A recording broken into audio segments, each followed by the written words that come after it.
यह आदमी एक बार एक देश में पहुंचा जहां छोटे लोग रहते थे। वो एक बार में सारे देश का खाना खा गया। उसने उनकी मदद का बदला चुकाने के लिए काम करना शुरू किया। सिर्फ कुछ मिनटों में उसने बड़े बड़े खेत साफ कर दिए और ढेर सारी मछलियां पकड़कर उन्हें दे दी।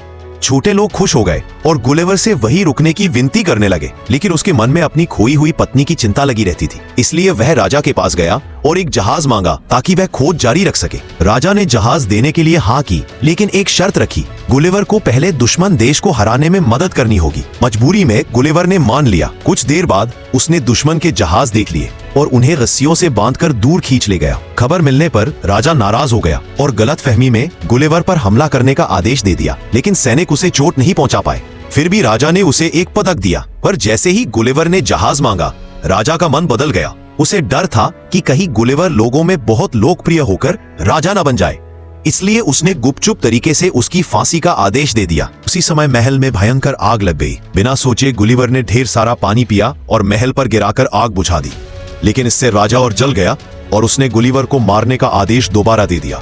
गुलिवर ने बदला नहीं लिया और चुपचाप एक जहाज पर चढ़कर छोटों का देश छोड़ दिया।